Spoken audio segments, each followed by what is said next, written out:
Dieu vous bénisse. Dieu bénisse. Merci. Alléluia.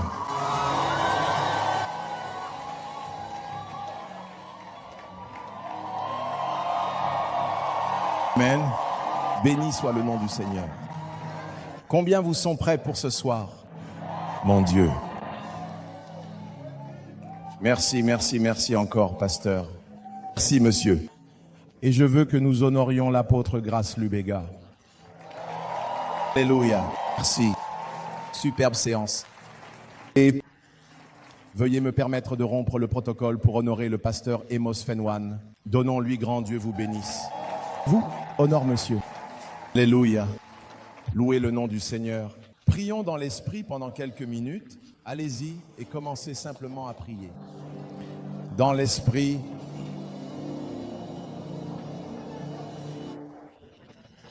Dans Andabalaka Fariata Baradusiata.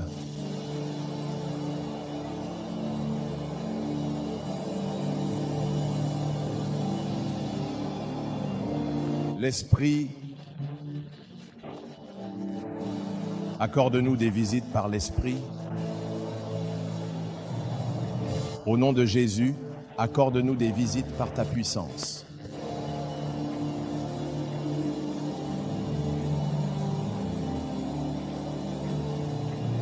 Car quiconque demande reçoit.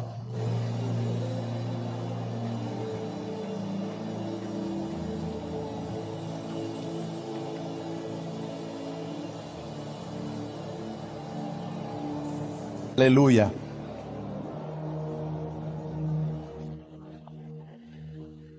Volonté. Fais ta volonté, fais ta volonté, fais ta volonté, ô Dieu.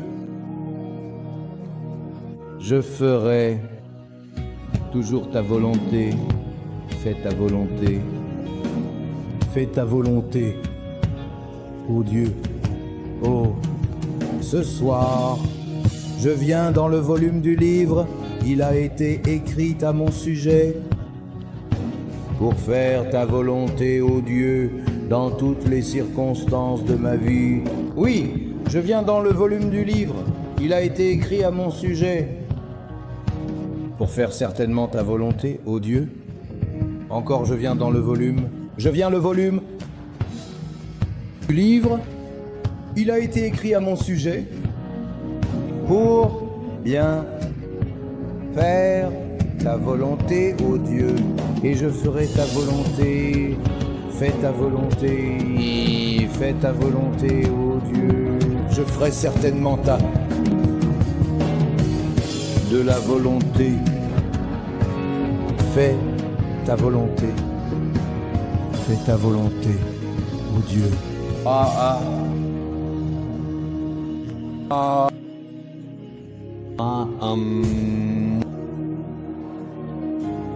Halloween.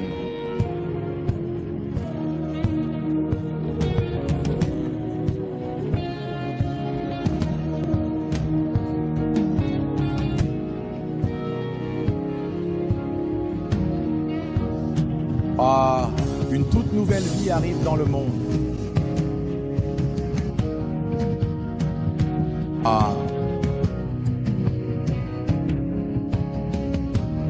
C'est une balade à la Shabrada.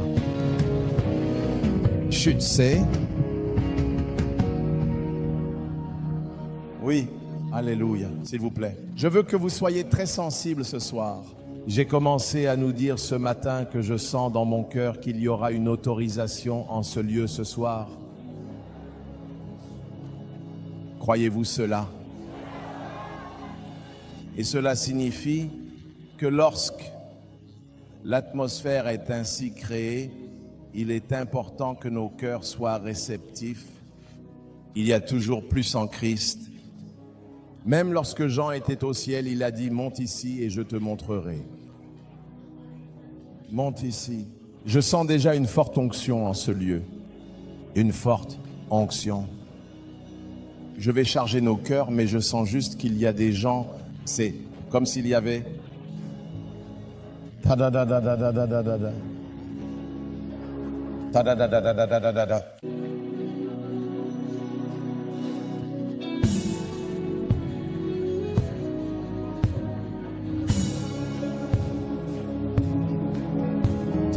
Da da da da da da da da da da. Da da da da da da da da da.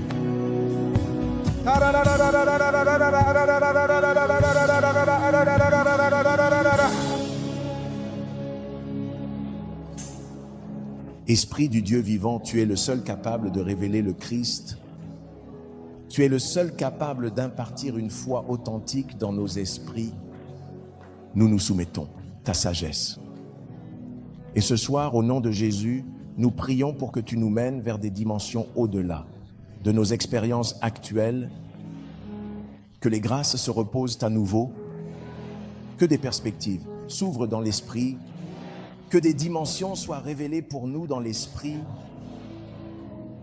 Au nom de Jésus-Christ, asseyez-vous. Alléluia. Tu baisses le son pour moi afin que je n'ai pas à crier.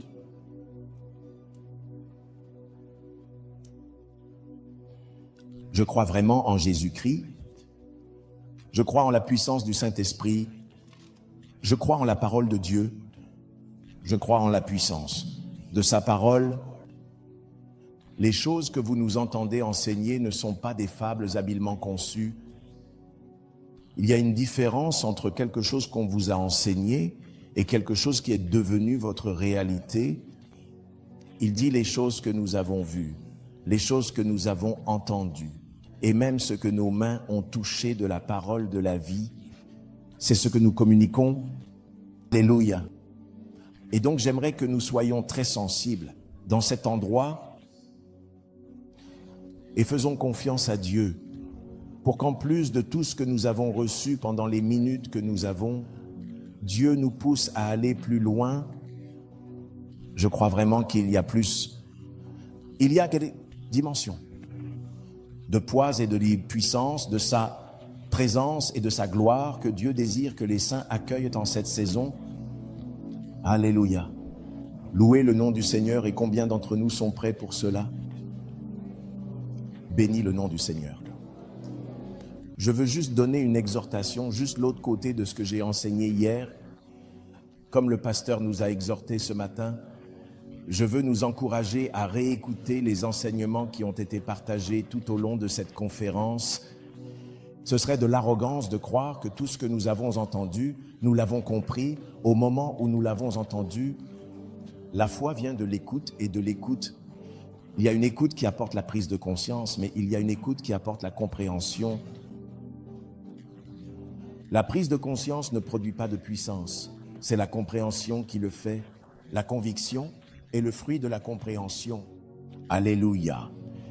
Hébreux, chapitre 11 et verset 33. Mon Dieu, je reçois. Je manifeste ta puissance et ta sagesse. Jusqu'aux nations, vous voir Jésus élevé, exalté. Je reçois, je manifeste et je reçois encore ta puissance et ta sagesse. Jusqu'aux nations, Voir Jésus élevé. Encore une fois, je reçois et je manifeste. C'est le témoignage de quelqu'un, ta puissance et tes ailes. Regardez, s'il vous plaît. Saison. Jésus, Haut, élève-le. tu es très exalté. Je reçois Mon argent dit de se taire. Et manifeste Hébreux, chapitre 11 et verset 33.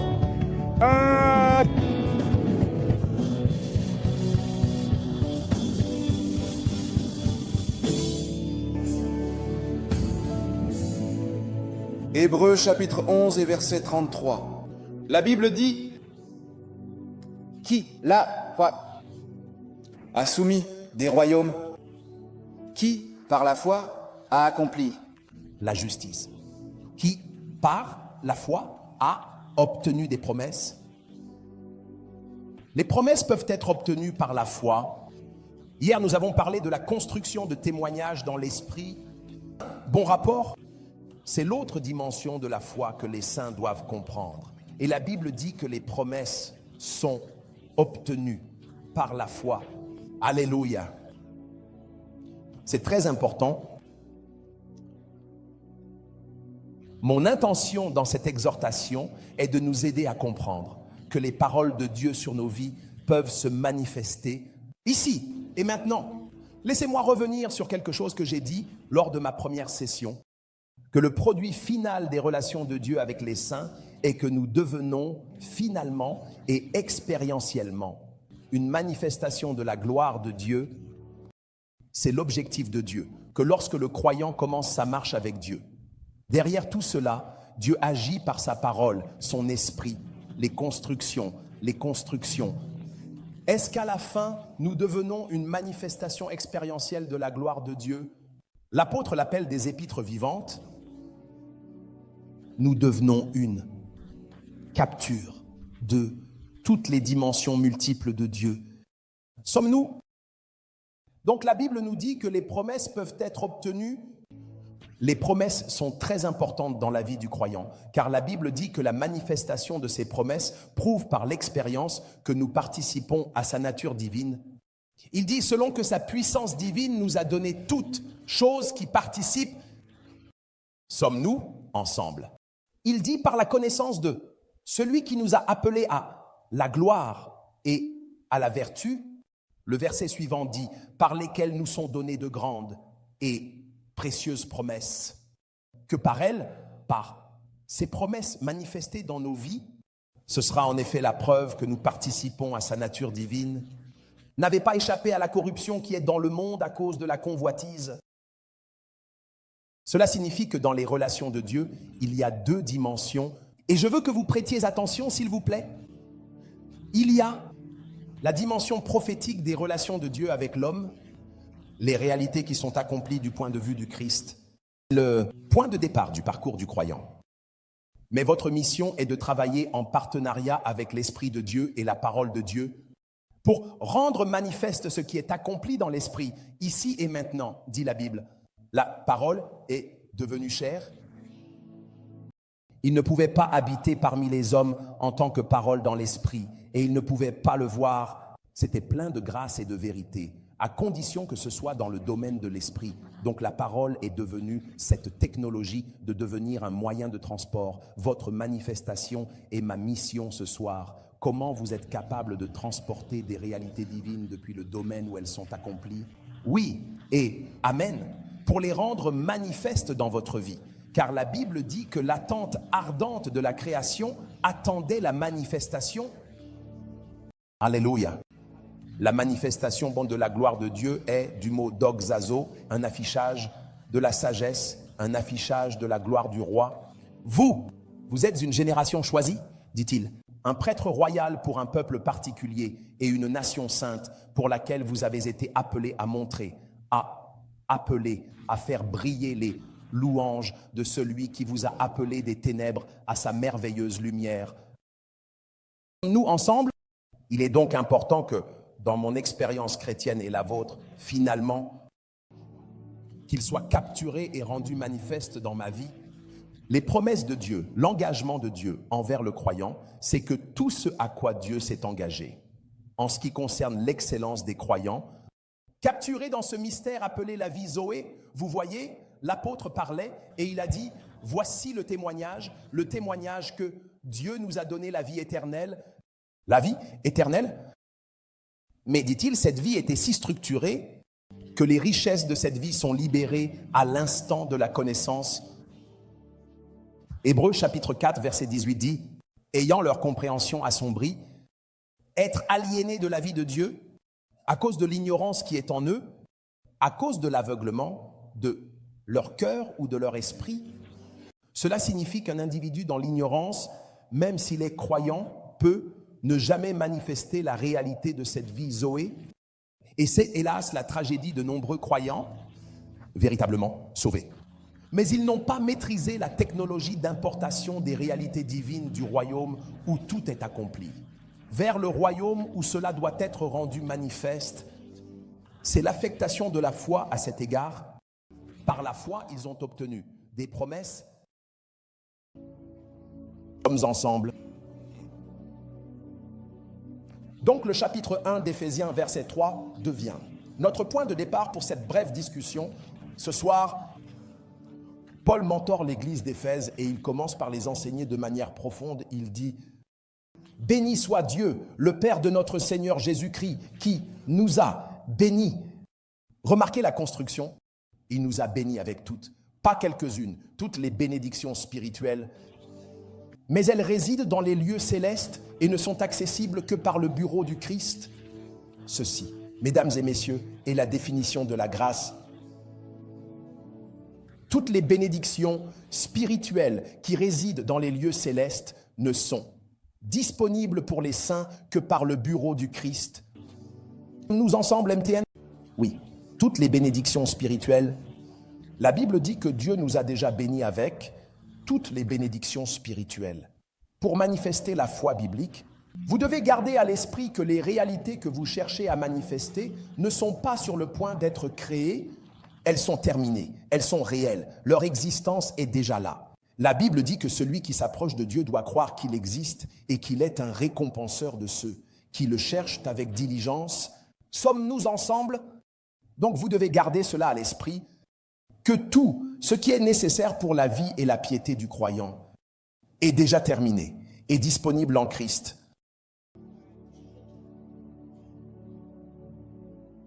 Alléluia. Mais alors, comme je nous l'ai dit, il y a deux dimensions. Le croyant a certainement le privilège de manifester ou se relier à deux royaumes, le royaume de l'esprit et ce royaume physique. Donc, les choses et les réalités qui sont terminées dans le royaume de l'esprit, aussi réelles et véridiques qu'elles soient, elles existent. Le croyant, rien de bon ne reste dans le royaume de l'esprit. Comme nous, c'est le royaume où notre lumière doit briller pour les hommes. C'est le royaume où ils veulent agir. Nos vies doivent devenir des manifestations de la gloire de Dieu. Selon Éphésiens 3, verset 10, c'est dans l'intention maintenant que, par l'Église, il puisse être fait connaître aux principautés et aux puissances la sagesse multifacette, la sagesse variée de Dieu. Alléluia. Éphésiens 2, 10. Il dit que nous sommes son ouvrage, créé en Christ Jésus pour de bonnes œuvres, que Dieu avait avant ordonné, prédestiné à ce que nous marchions dans ces bonnes œuvres. Les résultats sont très importants pour les croyants. Marchez d'abord, comme une consolation pour votre amour et votre service envers Jésus. Mais alors, cela devient la consolation et cela devient la preuve que servir le Seigneur porte ses fruits. Dans l'expérience chrétienne de servir le Seigneur, tu peux goûter et voir que le Seigneur est bon, pas seulement croire et espérer. Il y a une expérience dans notre marche avec Dieu. Sommes-nous ensemble maintenant? Donc la Bible dit que Dieu nous a bénis de toutes les bénédictions spirituelles dans les lieux célestes. Mais il est important que tu comprennes que tes désirs et tes promesses doivent se manifester ici et maintenant pour ton profit et ensuite être capable de révéler Christ en toi et à travers toi. Et de manière générale, pour gagner du temps, il y a 3 types de connaissances. Tu dois être capable de manifester des promesses et des désirs.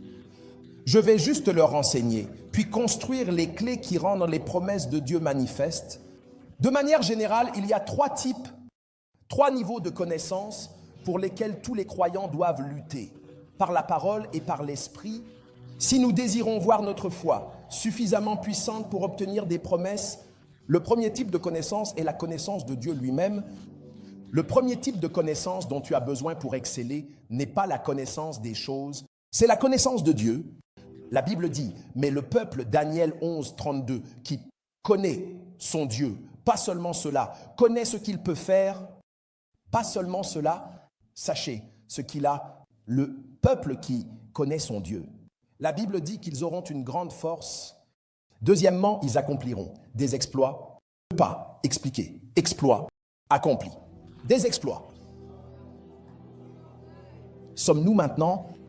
Donc la Bible dit, il est important que nous connaissions Dieu.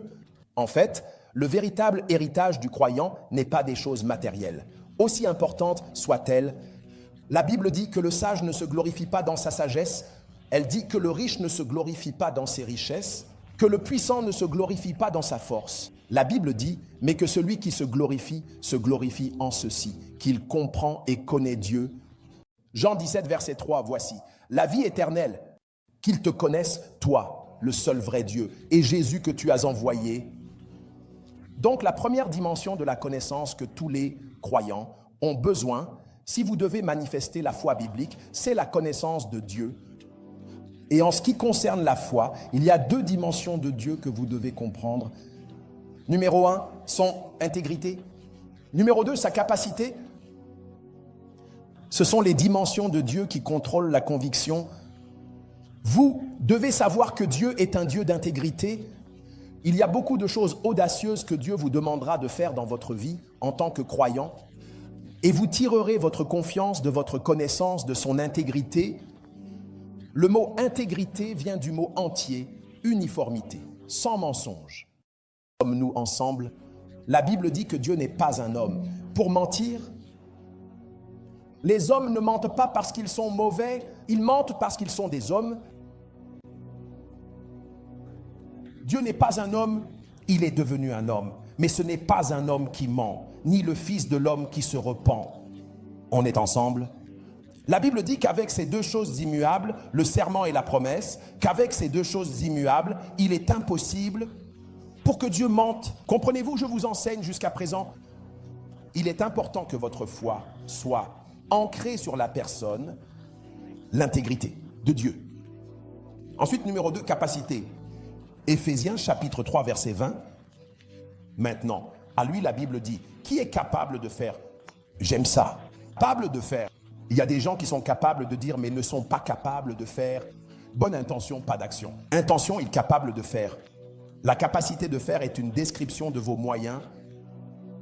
Capable de faire abondamment, au-delà.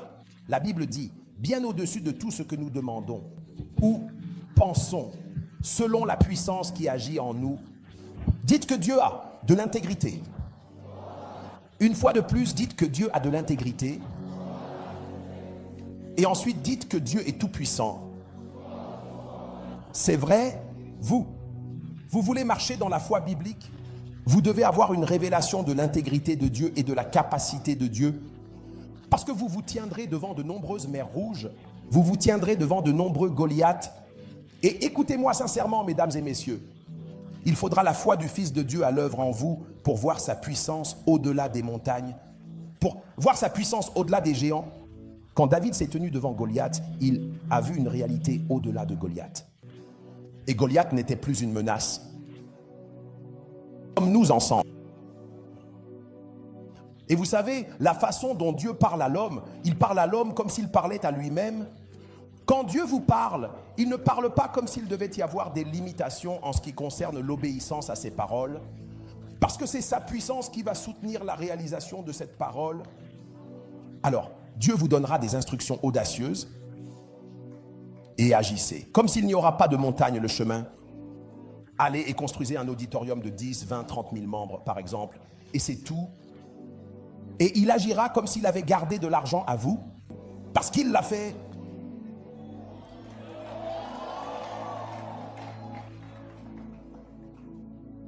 Va à Sarepta, dit-il, j'ai ordonné à une veuve.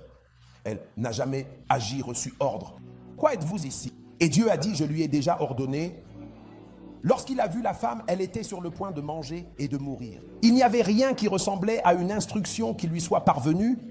Et pourtant, Dieu a dit, je lui ai ordonné. Dieu n'est pas un homme pour mentir. Croyez-vous cela? Donc la Bible nous dit que Dieu a de l'intégrité. Regardez ça. Toute la Bible, de la Genèse à l'Apocalypse, est un recueil, un manifeste de l'intégrité de Dieu afin que les saints croient en lui. Quand vous étudiez les Écritures, parmi les nombreuses choses que vous cherchez à voir, c'est l'intégrité de Dieu. Travaillez avec les hommes dans la tempête. Travaillez avec les hommes à travers des situations défavorables. La Bible dit que les choses qui sont écrites sont pour le temps, elles sont pour notre apprentissage.